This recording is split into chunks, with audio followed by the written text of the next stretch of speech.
Nabi Allah Zakaria ragu-ragu, sehingga dia harus bertanya betul-betul kepada Maryam soal kehamilannya. Tapi kemudian setelah Maryam menjelaskan dengan berbagai macam argumentasi, maka Zakaria baru memahaminya, bahwa itu bayi yang Allah anugerahkan kepada Maryam, dan Maryam tidak berzina sama sekali. Makanya saat kemudian kandungannya membesar, dia kalau melahirkan di Baitul Maqdis tentu akan menjadi bahan bicaraan. Boleh jadi Bani Israel akan mencela dia.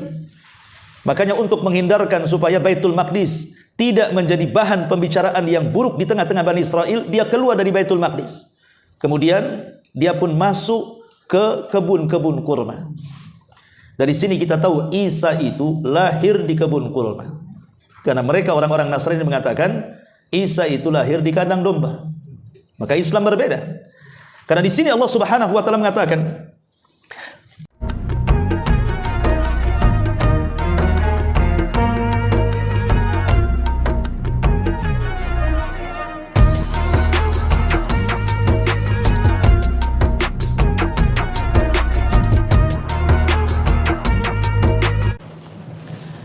Bismillahirrahmanirrahim.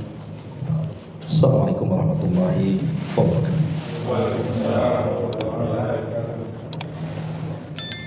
Alhamdulillah wassalatu wassalamu ala Rasulillah wa ala alihi wa sahbihi wa mawala wa la hawla wa la quwwata illa billahi wa ba'd. Alhamdulillah, segala puja dan puji hanya milik Allah Subhanahu wa taala. Salawat dan juga salam kita hadiahkan kepada Rasul kita Nabi besar Muhammad sallallahu alaihi wasallam. Alhamdulillah, di malam ini kita kembali duduk untuk bertalabul ilmi. Salawat dan juga salam tentu terus kita hadiahkan kepada Rasul kita, junjungan alam kita Nabi besar Muhammad sallallahu alaihi wasallam.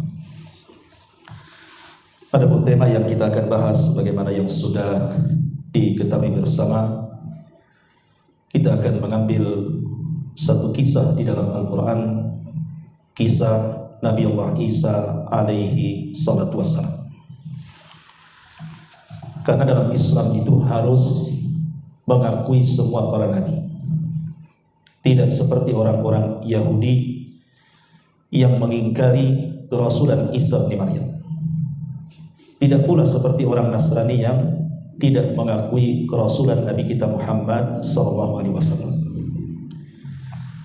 Sementara kita diajarkan dalam Al-Qur'an la nufarriqu baina ahadin minar rusul. Kita tidak boleh membeda-bedakan semua utusan Allah yang diutus Allah kepada manusia, termasuk di dalamnya Isa dan Musa alaihi wassalam. Ma'asyiral muslimin yang dimuliakan Allah Subhanahu wa taala, Nabi Allah Isa alaihi salatu wassalam adalah nabi yang terakhir yang diutus oleh Allah Subhanahu wa taala kepada Bani Israel. Dan Bani Israel sendiri adalah keturunan daripada Nabi Allah Yakub putra Ishak. Karena Israel itu nisbah daripada atau nama daripada Nabi Yakub itu sendiri. Makanya keturunannya disebut Bani Israel. Nabi-nabi yang diutus kepada Bani Israel ini banyak sekali, boleh dikata ribuan. Walaupun yang kita kenal namanya dalam Quran itu cuma 25 nabi dan rasul, di mana sebagian besar dari 25 nabi dan rasul semua adalah rasul-rasul Bani Israel. Karena yang diutus kepada bangsa Arab itu cuma 4 saja. Pertama Nabi Allah Hud yang diutus kepada bangsa Ad, kemudian Nabi Saleh yang diutus kepada bangsa Thamud, kemudian Nabi Allah Syu'aib yang diutus kepada bangsa Madian, dan Rasul kita Muhammad sallallahu alaihi wasallam yang diutus kepada seluruh manusia. Adapun selebihnya, kebanyakan nabi-nabi dan rasul itu diutus kepada Bani Israel. Lah yang terakhir dari nabi-nabi Bani Israel dan yang paling masyhur bahkan masuk dalam deretan ulul azmi yang 5 adalah Isa ibnu Maryam. Makanya saat Nabi sallallahu alaihi wasallam lahir, orang-orang Yahudi mereka tidak bisa tidur di malam hari. Karena nampak ada bintang-bintang yang muncul pertanda kelahiran seorang nabi. Mereka sebut dengan bintang Ahmad. Tapi di malam itu tidak ada satupun wanita Yahudi yang melahirkan. Justru ada seorang wanita mulia dari tanah Arab, Aminah bintu Wahbin, melahirkan. Pertanda kelahiran dengan munculnya bintang itu, dia menjadi seorang nabi. Maka kemudian orang-orang Yahudi dan yang ada di kota Madinah bersedih. Kenapa tidak ada dari wanita Yahudi yang melahirkan malam itu? Makanya para padri dan pendeta Yahudi, mereka pun menangis dan mengatakan, laqad dhahabat nubuwatu Bani Israel. Telah hilang kenabian dari Bani Israel. Artinya ketika mereka mengatakan sungguh telah hilang kenabian Bani Israel, berarti Bani Israel hanya punya nabi terakhir dan tidak ada nabi setelahnya, Isa alaihi salatu wassalam. Karena nabi terakhir tidak dipilih oleh Allah dari Bani Israel, tapi dipilih oleh Allah dari Bani Ismail. Itulah Rasul kita Muhammad sallallahu alaihi wasallam. Ma'asyiral muslimin yang dimuliakan Allah Subhanahu wa taala. Dari mana kita mulai kisah Isa ini? Dan siapa Isa bin Maryam ini? Tentu karena Isa adalah salah satu dari mukjizat Allah Subhanahu wa taala. Dia terlahir tanpa bapa, sehingga sulit untuk mengambil jalur nasab dari bapa. Karena jalur nasabnya dari ibu, berarti kita mulai nasabnya dari ibu. Ma'asyiral muslimin yang dimuliakan Allah Subhanahu wa taala. Di dalam Al-Qur'anul Karim, Allah Subhanahu wa taala berfirman, "Inna Allah astafa Adam wa Nuhan wa ala Ibrahim wa ala Imran 'alal alamin."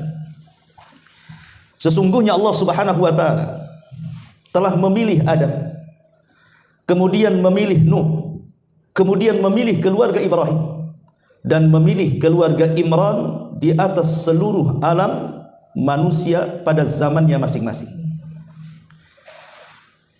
Di dalam ayat ini Allah Subhanahu wa taala mengatakan Allah memilih keluarga Imran. Siapa keluarga Imran ini? Keluarga Imran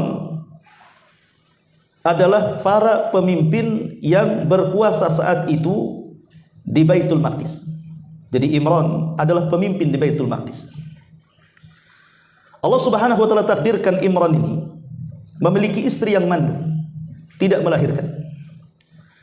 Sampai satu hari istri daripada Imran ini sedang berjalan-jalan di sebuah taman, tiba-tiba melihat ada burung yang sedang menyusui anak-anaknya. Kemudian disitulah mereka berdua menginginkan anak seperti burung yang sedang memberi makan anak-anaknya. Teringat kalau mereka ingin memiliki putra. Bagaimanapun Imran adalah orang suci yang ada di Baitul Maqdis. Tentu orang suci harus punya keturunan. Karena orang baik keturunannya pasti baik. Akhirnya kemudian istri daripada Imran ini bernadar. Dan itu disebutkan dalam Al-Quran.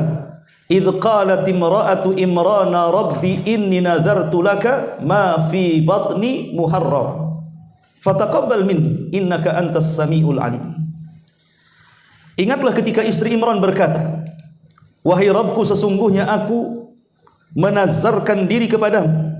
Apa yang ada dalam kandunganku ini murni hanya untukmu. Artinya istri Imran ini dia bernazar kalau punya anak laki-laki, maka kelak anak laki-laki itu akan diserahkan kepada Baitul Maqdis untuk berkhidmat di Baitul Maqdis. Karena Baitul Maqdis itu tempatnya orang-orang saleh, bahkan tempat para nabi. Makanya kemudian dia bernazar dan mengatakan, aku menazarkan diriku kepadamu apa yang ada dalam kandunganku murni hanya untukmu. Maksudnya berkhidmat ke Baitul Maqdis. Maka terimalah nazarku. Maka setelah kemudian Imran bernazar, istri Imran bernazar kepada Allah Subhanahu wa taala, Allah Subhanahu wa taala kabulkan nazarnya. Dengan izin Allah Subhanahu wa taala, akhirnya kemudian istri Imran pun kemudian hamil. Masalahnya sebelum Maryam putri daripada Imran ini lahir, ayahnya meninggal dunia. Jadi Imran meninggal dunia dan meninggalkan istri yang sedang hamil. Ketika kemudian betul-betul kandungannya semakin besar, maka kemudian Allah Subhanahu wa taala takdirkan dia lahir tapi tidak sebagaimana nadarnya. Nadarnya itu kan ingin anak laki-laki, tapi ketika lahir justru anak perempuan. Makanya kemudian Allah mengatakan falamma wada'atha qala rabbi inni wada'tuha untha. Ketika melahirkannya, kemudian istri Imran mengatakan, wahai Rabbku, aku telah melahirkan seorang perempuan. Wallahu a'lamu bima wada'at. Padahal Allah lebih tahu apa yang dikandung dan dilahirkan oleh istri Imran ini.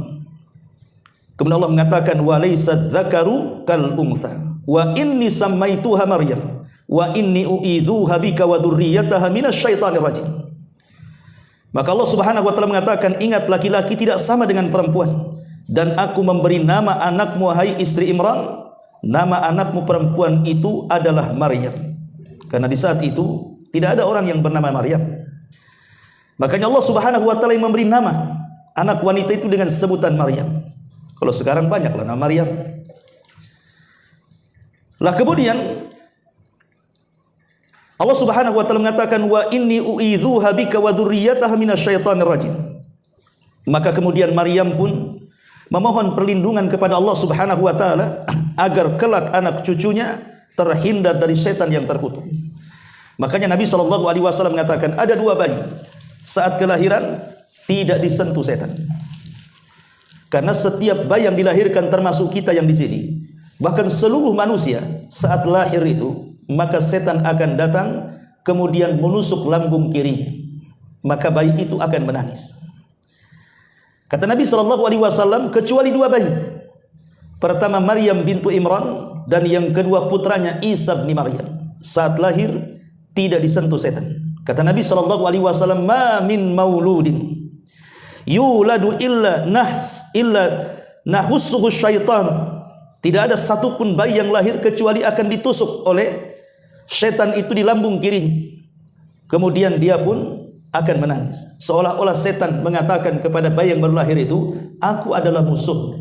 Jadi setan itu sudah menabuh genderang permusuhan itu sejak bayi lahir. Sejak kita lahir itu setan sudah mengatakan, aku adalah musuh. Kecuali Maryam dan putranya Isa bin Maryam tidak disentuh setan. Ma'asyiral muslimin yang dimuliakan Allah Subhanahu wa taala. Maka setelah kemudian Maryam melahirkan atau dilahirkan oleh ibundanya, istri daripada Imran, sebagaimana nadarnya, maka dia ingin menyerahkan bayi itu untuk berkhidmat di Baitul Maqdis. Maka ketika itu kemudian manusia pada datang ke rumahnya, terutama orang-orang saleh, karena tahu itu anak siapa? Itu anak pimpinan mereka, Imran, orang yang mereka anggap orang paling saleh ketika itu. Bahkan bukan para orang-orang saleh saja, bahkan para dukun, mereka pun datang menawarkan dirinya untuk mengasuh anak itu. Sehingga kemudian karena banyak yang meminta untuk mengasuh anak itu, akhirnya kemudian mereka pun membuat undian kira-kira siapa yang layak untuk mengasuh bayi wanita Maryam itu. Makanya Allah Subhanahu wa taala berfirman, "Fataqabbalaha rabbuha biqabulin hasanin wa ambataha nabatan hasanan wa kaffalaha Zakaria kullama dakhala 'alaiha Zakaria al-mihrab wajada indaha rizqan." Maka Allah Subhanahu wa taala menerima Maryam dengan penerimaan yang baik, membesarkannya dengan pertumbuhan yang baik, dan menyerahkan pemeliharaan itu kepada Zakaria. Jadi saat undian itu manusia berkumpul. Dengan cara apa mengundi? Dengan cara mereka berdiri semuanya di tepi sungai. Kemudian mereka masing-masing melempar kolam. Siapa yang kolamnya itu justru melawan arus, berjalan sendiri melawan arus, maka dialah yang berhak untuk menjadi kafil Maryam. Maka semua melempar, orang-orang saleh, para wali, bahkan para dukun sekalipun mereka melemparkan pena-pena mereka. Tapi seluruh pena-pena mereka hanyut dengan arus sungai kecuali pena Zakaria. Inilah mukjizat. Pena itu tidak hanyut, justru malah maju melawan arus, bergerak. Maka dari sinilah Zakaria berhak untuk mengkafil Maryam saat itu. Ma'asyiral muslimin yang dimuliakan Allah Subhanahu wa taala. Maryam kemudian hidup di pangkuan Nabi Zakaria di Baitul Maqdis. Dan kita tahu bahwa Zakaria sendiri menikah dengan saudari daripada Maryam itu sendiri. Karena Maryam dengan istri Zakaria itu kakak beradik. Jadi ibaratnya Zakaria itu dia mengasuh adik iparnya kan begitu. Maka dengan pertumbuhan di tengah-tengah Baitul Maqdis dan di tangan Nabi Allah Zakaria alaihi salam, maka Maryam tumbuh menjadi hamba Allah yang senantiasa tidak pernah keluar dari mihrabnya. Jadi betul-betul satu-satunya wanita suci yang berada di Baitul Maqdis, dibimbing oleh para ulama, bahkan oleh Zakaria seorang nabi, sehingga dia tumbuh menjadi wanita yang sangat suci dan ahli ibadah, ruku, sujud, zikir dan yang semacamnya. Sehingga di tengah-tengah Bani Israel dikenal Maryam sebagai wanita suci karena tidak pernah keluar dari mihrabnya. Bahkan saking solehahnya wanita Maryam ini, sampai banyak karomah yang Allah Subhanahu wa taala turunkan kepada Maryam. Salah satunya adalah Allah Subhanahu wa taala mengirim makanan ke mihrabnya Maryam tanpa ada yang mengetahui. Jadi dipenuhi dengan makanan di mihrabnya itu. Padahal tidak ada yang mengantar makanan. Tahu-tahu ada saja. Anehnya makanan itu yang tidak ada di musim dingin seperti buah-buahan justru ada.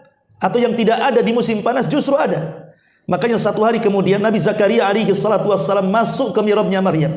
Dilihatnya kok banyak buah-buahan macam-macam. Makanya kemudian Nabi Allah Zakaria bertanya kepada Maryam ini. Apa kata Allah? Kullama dakhala 'alaiha Zakaria al-mihrab wajada indaha rizqah. Setiap Zakaria masuk ke dalam mihrab, dia mendapati banyak makanan di dalamnya. Makanya kemudian bertanya, "Ya Maryam, anna laki hada?" Dari mana makanan ini? Siapa yang mengantarnya? Kemudian Zakaria merasa heran. Kok makanan-makanan yang tidak ada di musim panas ada, buah-buahan yang tidak ada di musim dingin ada, sehingga Zakaria heran. Karena ini bukan makanan biasa. Maka kemudian Maryam mengatakan, huwa min indillah, ini semua datang dari Allah dan ini bentuk karamah. Bentuk karamah yang Allah Subhanahu wa taala anugerahkan kepada Maryam. Ma'asyiral muslimin yang dimuliakan Allah Subhanahu wa taala. Setelah Maryam pun kemudian menginjak remaja, kemudian dewasa. Maka kemudian satu hari karena ada sebuah hajat, Maryam keluar dari Baitul Maqdis. Maksudnya keluar dari tempat ibadahnya. Masalahnya tiba-tiba kemudian Maryam dihadang oleh seorang laki-laki yang sangat tampan sekali. Laki-laki itu sebenarnya adalah jelmaan daripada Jibril yang diutus oleh Allah Subhanahu wa taala. Ingat bahwa Jibril kalau turun ke bumi dan menemui Nabi sallallahu alaihi wasallam, maka dia akan membentuk dirinya dengan seorang laki-laki yang paling tampan dan paling gagah. Seperti dikisahkan Aisyah radhiyallahu anha, satu hari Aisyah melihat ada seorang laki-laki menaiki kuda putih. Disangkanya itu adalah Dihyatul Kalbi, dan Dihyatul Kalbi itu adalah seorang sahabat yang paling tampan. Sedang berbicara dengan Nabi, anehnya Nabi di bawah, sahabat ini pula di atas. Kan tidak sopan. Harusnya kan Nabi di atas, sahabat di bawah. Jadi Aisyah radhiyallahu anha bertanya, Rasul, aku melihat engkau sedang berbicara dengan Dihya. Maksudnya Dihyatul Kalbi. Maka Nabi SAW mengatakan kepada Aisyah, itu bukan Dihya, itu adalah Jibril. Dia menitipkan salam untukmu. Dari sini kita tahu bahwa Jibril itu kalau datang kepada Rasul, maka akan mencari bentuk yang paling gagah dan tampan, dan selalunya membentuk dirinya seorang sahabat yang bernama Dihyatul Kalbi. Lah sama ketika Jibril menemui Maryam al-Adra alaihi salam ini, berbentuk laki-laki yang sangat tampan sekali. Makanya kemudian Allah Subhanahu wa taala mengatakan, fa arsalna ilaiha ruhana fatamatsala laha basharan sawiyya. Kata Allah, kami mengutus Ruhul Kudus, maksudnya Jibril, kepada Maryam. Kemudian dia menampakkan di hadapannya dalam bentuk manusia yang paling sempurna. Anda bisa bayangkan, Maryam ini tidak pernah melihat laki-laki, senantiasa di mihrabnya. Yang menemui dia hanya Zakaria saja. Dan dia sudah gadis, sudah dewasa. Tiba-tiba berjumpa dengan laki-laki yang sangat tampan. Kalau gadis-gadis di zaman sekarang, ya sudah kelepak-kelepak lah ya. Tapi Maryam ini wanita suci. Dia menjaga kehormatannya. Makanya kemudian dia mengatakan kepada laki-laki tampan ini, inni a'udzu birrahmani minka in kunta taqiyyan. Maryam berkata, sesungguhnya aku berlindung kepada Rabb yang Maha Pengasih darimu untuk berbuat jahat kepadaku. Jika engkau orang yang bertakwa, minggir dariku. Jadi Maryam berusaha menjaga dirinya, tidak mau tergoda dengan laki-laki setampan apapun. Maka kemudian Jibril setelah Maryam bicara seperti itu, baru dia mengungkapkan siapa dirinya. Jati dirinya diungkapkan kepada Maryam, dan dia mengatakan, qala innama ana rasulu rabbik li ahaba laki ghulaman zakiya. Oh, tenang wahai Maryam, aku ini utusan Rabbmu, aku ini malaikat. Aku diutus oleh Allah Subhanahu wa taala, kata Jibril, untuk aku anugerahkan kepadamu dengan izin Allah Subhanahu wa taala seorang anak laki-laki yang suci kepadamu. Tentu Maryam kaget. Bagaimana mungkin dia akan memiliki keturunan sementara dia tidak menikah? Bagaimana mungkin dia hamil sebelum disentuh laki-laki? Makanya Maryam mengatakan, anna yakunu li gulamun walam yamsasni bashar walam aku bagian. Wahai Jibril, bagaimana mungkin aku punya anak laki-laki padahal tidak pernah disentuh laki-laki? Bahkan aku bukan seorang pelacur, aku bukan orang jahat, aku bukan orang yang nakal. Tidak, aku ini orang suci. Bagaimana mungkin aku akan punya anak laki-laki? Maka Allah melanjutkan kisahnya. Qala kadzalika qala rabbuki huwa 'alayya hayyin wa linaj'alahu ayatan lin-nasi wa rahmatan minna wa kana amran maqdiya.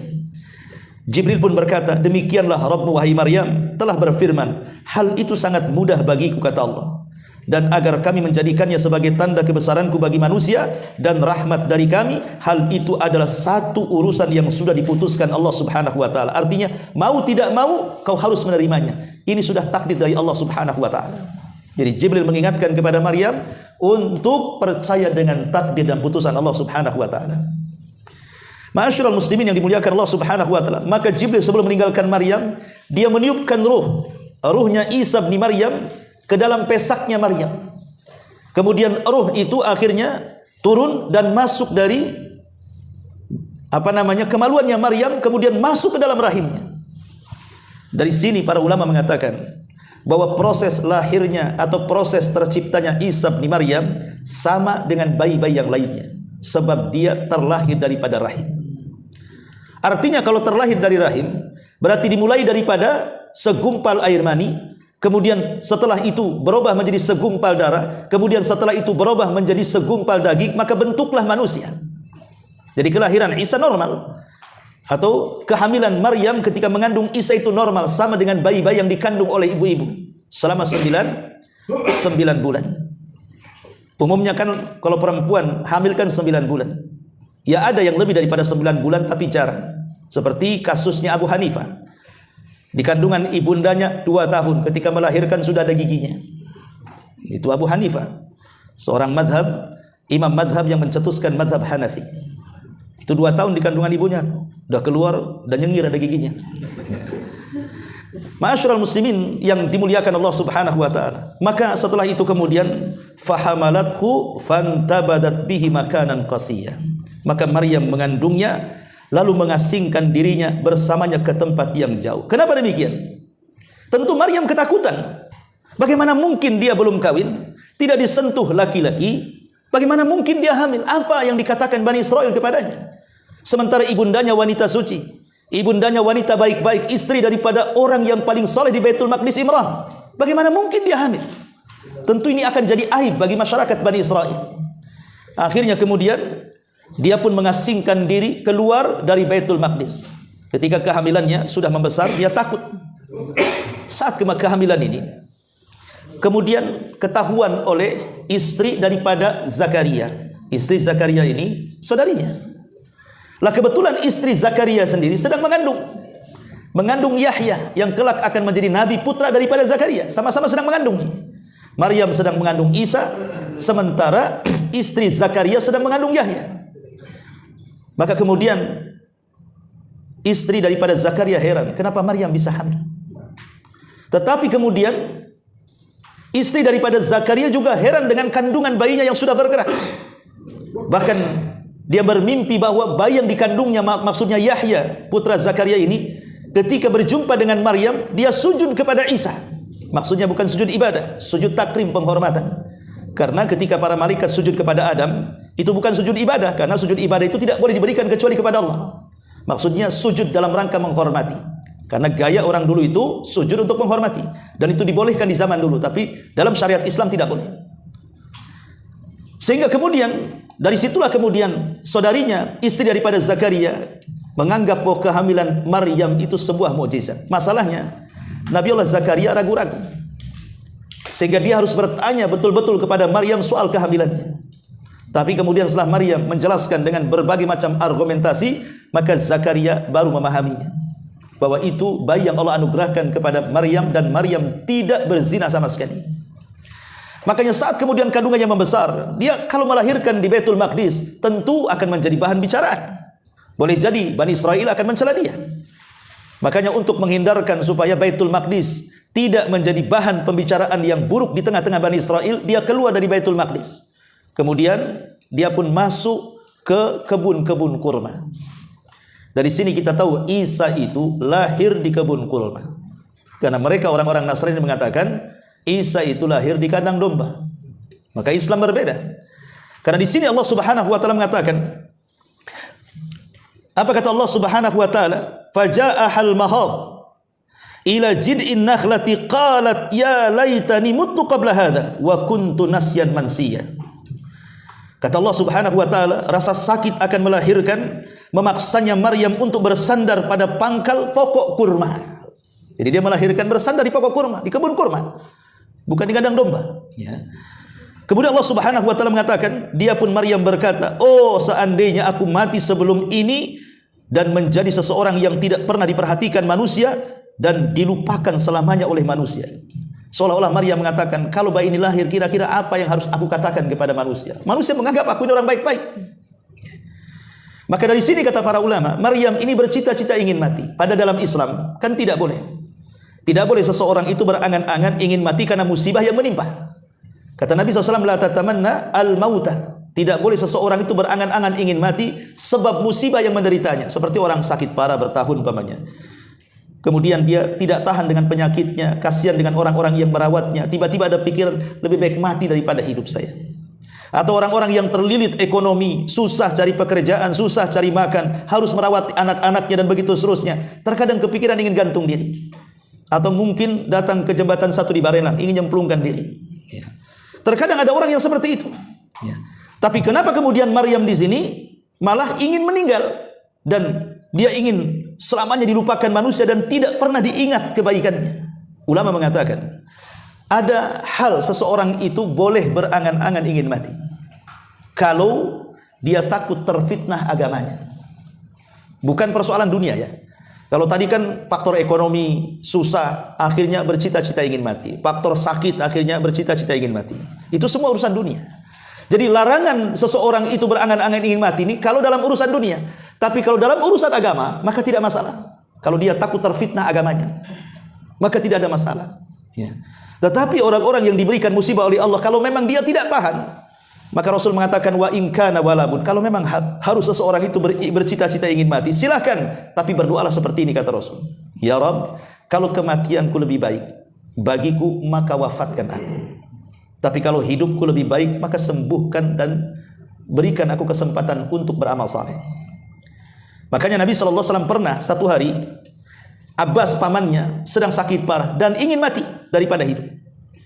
Maka Rasul melarang, wahai Abbas, tidak boleh seseorang itu berkeinginan ingin mati. Sebab kalau Allah sembuhkan dan dia orang jahat, ada kesempatan untuk bertobat.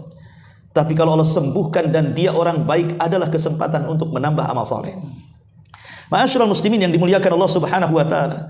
Akhirnya kemudian Maryam pun dengan susah payah dia melahirkan sampai Allah mengatakan, fanadaha min tahtiha alla tahzani qad ja'ala rabbika tahtaki sariya. Jibril diutus oleh Allah Subhanahu wa taala untuk menenangkan Maryam yang saat itu akan melahirkan. Apa kata Jibril? Maka Jibril berseru kepada Maryam dari tempat yang rendah, janganlah engkau bersedih, sesungguhnya Rabbmu telah menjadikan anak sungai di bawahmu dan engkau tidak akan susah melahirkan. Jadi kalaupun dia haus, sudah ada air di sekitarnya. Kalaupun dia lapar, tinggal goyangkan saja pohon kurma, maka akan jatuh rutob. Rutob itu kurma yang paling lezat, yang warna kuning masih benyek itu rutob, itu kurma yang paling lezat. Makanya Allah Subhanahu wa taala mengatakan, wa huzzi ilaiki bijid'in nakhlah tusakit alaiki rataban janiyah. Goyangkanlah pangkal pohon kurma itu ke arahmu, niscaya pohon itu akan menjatuhkan buah kurma yang masak untuk kau makan.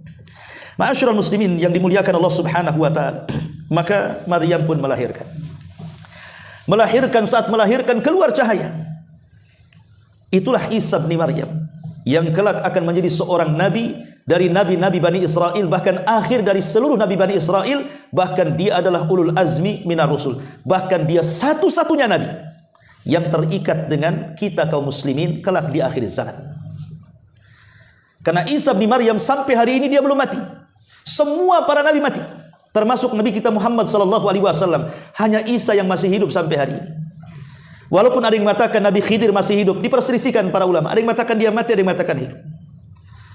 Begitu juga Idris alaihi salam, ada yang mengatakan hidup, ada yang mengatakan mati. Tapi diperselisihkan para ulama. Kecuali Isa yang disepakati dia belum mati dan dia masih hidup dan akan turun di akhir zaman untuk membunuh Dajjal dan memimpin kaum muslimin menyebarkan Islam di akhir zaman.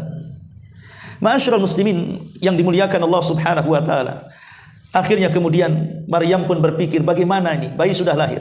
Bagaimana kalau Bani Israel bertanya siapa bapaknya? Dari mana bayi ini? Nanti mereka menuduh aku berzina. Maka Allah Subhanahu wa taala memberikan solusi kepada Maryam dengan mengatakan, kalau orang-orang datang kepadamu bertanya soal bayimu di Baitul Maqdis, jangan bicara sepatah kata pun. Diam saja. Nanti akan aku tunjukkan mukjizat kepada anak. Maka Maryam pun kemudian pulang ke Baitul Maqdis. Setiap ada orang yang berkata, itu anak siapa? Apakah engkau seorang ibu pezina?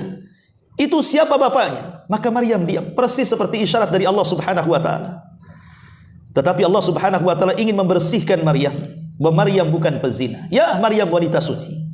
Dan kita yakini Maryam itu wanita suci. Tidak seperti orang-orang Yahudi sampai hari ini menganggap Maryam itu berzina dan anaknya anak zina. Tapi Islam tidak. Islam tetap mengatakan Maryam itu wanita suci dan anaknya juga anak yang suci, bukan hasil zina. Makanya ada satu kisah. Seorang ulama namanya Imam Baqillani. Imam Baqillani ini ditantang debat oleh seorang raja Nasrani di zaman itu. Kata raja Nasrani ini dari raja-raja Romawi, mengatakan, siapa di antara ulama-ulama kalian wahai kaum muslimin yang paling cerdas? Aku bisa kalahkan debat dengan dia dan kupastikan dia datang sujud menghadapku. Maka orang-orang mengatakan, ada namanya Baqillani.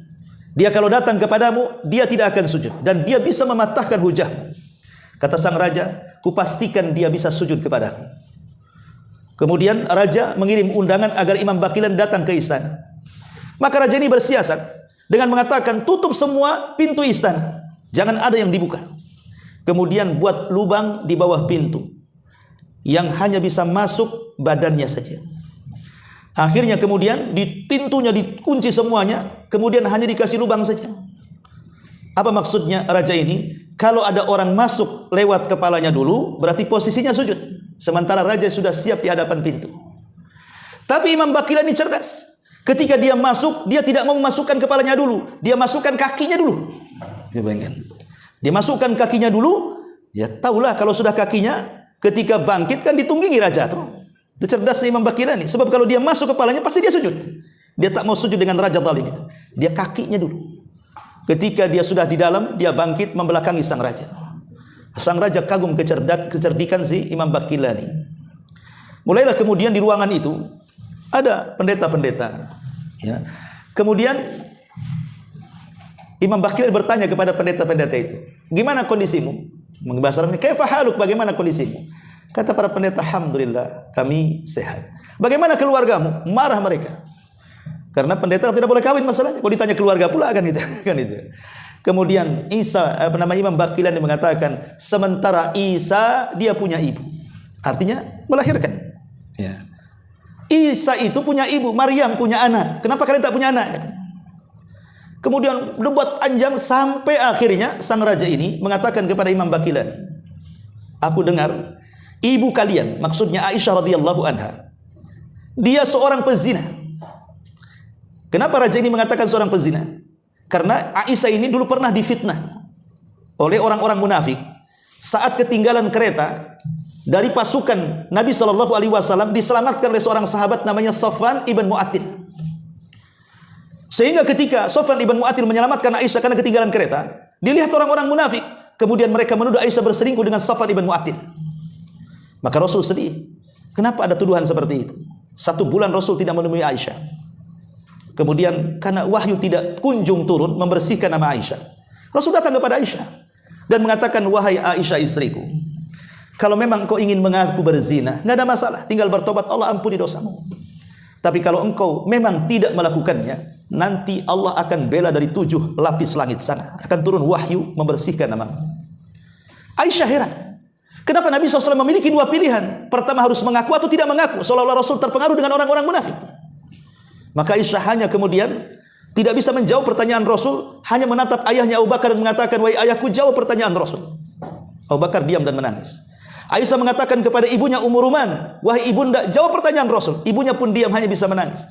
Aisyah seolah-olah tidak ada pembelaan, akhirnya diambil selimut, dia menutup dirinya kemudian menangis dan mengatakan, fasabrun jamil, sungguh sabar itu indah, katanya. Dari situ kemudian Rasul tiba-tiba bergetar seolah-olah ada alamat turun wahyu. Karena itu salah satu alamat turun wahyu itu Rasul gemetar. Kadang-kadang di musim dingin dia bisa berkeringat. Rupanya Jibril datang membersihkan nama Aisyah, turun surah Nur ayat 1-9 bahwa Aisyah tidak berzina.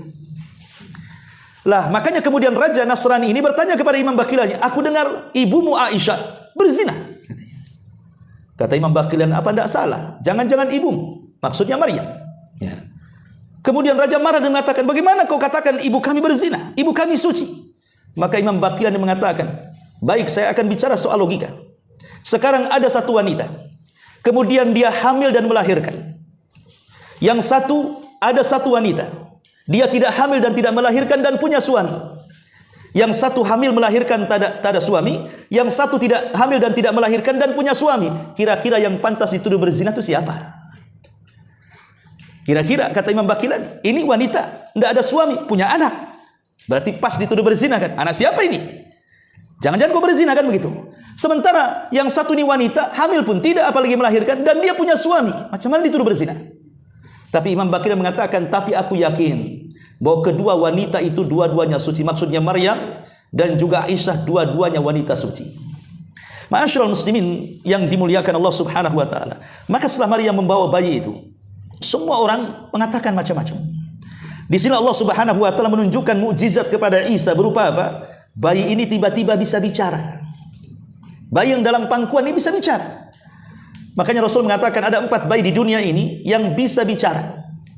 Pertama dalam kasus Juraij, ketika tempat ibadahnya dirobohkan karena dia dituduh menzinahi seorang pelacur sampai hamil, kemudian melahirkan, maka Juraij bertanya kepada bayi dengan mencubitnya, man abuk, siapa bapakmu? Maka bayi itu langsung menjawab, bapakku seorang penggembala. Ini bayi yang pertama. Ya. Kemudian yang kedua, kisah bayi dalam kisah Ashabul Uhdud. Yang 20.000 dimasukkan ke dalam kobaran api. Tiba-tiba ada seorang wanita yang goyah imannya. Kenapa? Karena bayinya ditebus, diambil oleh prajurit sang raja zalim dan hendak dilemparkan. Kalau engkau tidak murtad, kulemparkan bayi ini. Maka tiba-tiba bayi itu bicara, ya umma, wahai ibuku, lemparkan saja dirimu. Nanti kita akan sama-sama berjumpa di surga. Yang ketiga, bayi Masyitah. Masyitah tukang sisir Fir'aun. Ya. Saat hendak dimasukkan oleh Fir'aun ke penggorengan, tiba-tiba bayinya juga sama, diancam kalau engkau tidak murtad dan menyembah Fir'aun, bayi ini akan dilempar. Sempat goyah nih, Masyitah ini. Tiba-tiba bayi ini bicara, tidak masalah, lemparkan saja katanya. Dan yang keempat di sini Isa bin Maryam, bisa bicara. Ya. Ma'asyiral muslimin, tapi sekarang nggak ada. Kalau bayi bisa bicara, pasti ada baterainya di belakangnya. Itu robot namanya. Ya. Jadi intinya bahwa Isa bin Maryam tiba-tiba bicara. Apa yang dibicarakan Isa di sini?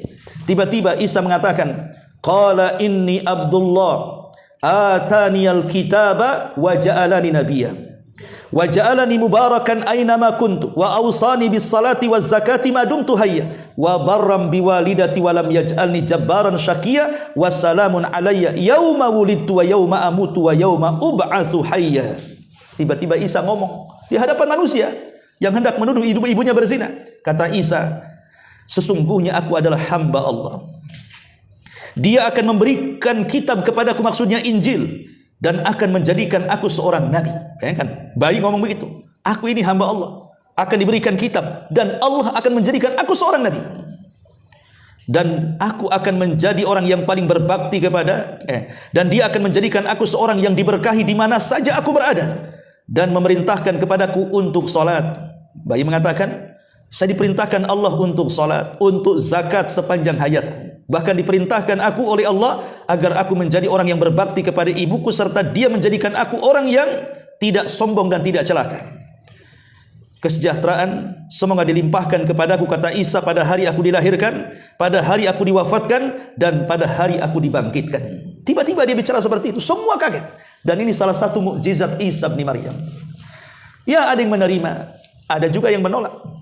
Kebaikan itu terkadang tidak semua orang suka. Anda berbuat baik, apa semua orang suka? Tidak juga. Banyak orang yang hasad. Jangan-jangan lagi pamer. Padahal kita ikhlas. Ya. Bahkan sekalipun kita mungkin seorang nabi kemudian diberikan mukjizat, tidak semua orang menerima mukjizat.